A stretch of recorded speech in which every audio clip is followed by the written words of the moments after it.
Egyptian President El-Sisi has met with Prime Minister Mustafa Madbouli and Petroleum Minister Karim Badawi to review the ministry's current priorities. The meeting included discussing boosting production and exploration, maximizing value from refining and petrochemicals, advancing mining, and enhancing regional cooperation to attract investments while ensuring energy efficiency and emission reductions. The meeting highlighted efforts to secure petroleum supplies, increase local oil and gas output, and expand exploration activities. Infrastructure upgrades such as floating gas regasification units were also discussed to ensure supply continuity.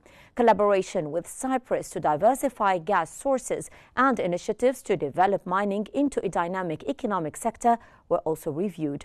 President El-Sisi emphasized fostering an investment-friendly environment to support growth and reduce import costs. Egypt has welcomed the joint statement by foreign ministers of more than 20 countries calling for an end to Israel's war on Gaza and condemning Israeli actions that block humanitarian aid to civilians. In a statement by the Foreign Ministry, Egypt fully supports the rejection of relocating Palestinians to a so-called humanitarian city, viewing forced displacement as a grave violation of international law.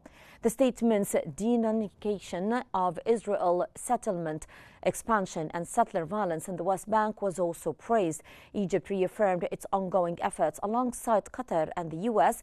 to broker a Gaza ceasefire and urged the international community to adopt practical steps towards a two-state solution based on the 1967 borders with East Jerusalem as the capital.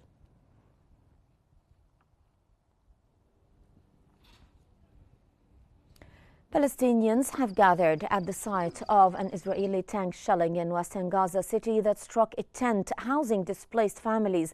Local health officials reported that the attack killed at least 12 people and wounded dozens. Tanks near a shelter camp fired 2 shells at the tents. The Israeli occupation military has not commented yet.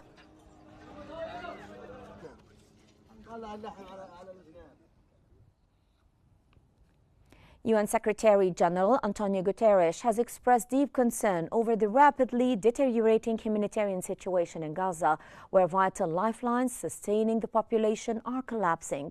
His spokesperson, Stefan Dujarric, highlighted alarming reports of widespread malnutrition affecting both children and adults.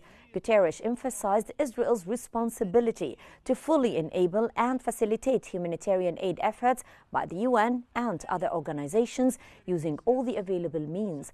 The worsening crisis demands urgent action to prevent further suffering and loss of life.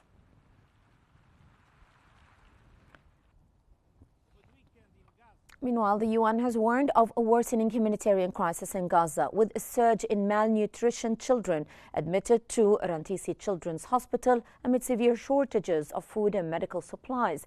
Malnutrition among mothers exacerbates child health, causing infections and deaths. Despite Israel lifting an 11-week blockade, aid deliveries remain limited. UNRWA is banned from entering. UNICEF reported over 5,800 malnutritioned children last month, marking a 4th consecutive increase. Families scavenge for food as community kitchens run dry, highlighting dire conditions.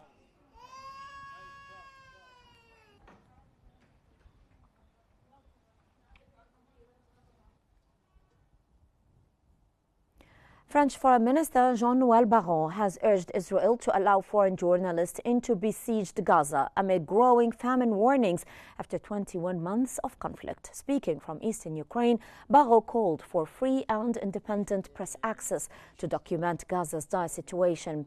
He criticized the Hanzala aid ship heading to Gaza as irresponsible, saying that it does not help resolve the humanitarian crisis. That comes as the UN warned Gaza's lifelines are near collapse, with over 800 Palestinians killed seeking aid. Barrot's appeal underscores urgent international concern over Gaza's worsening humanitarian disaster.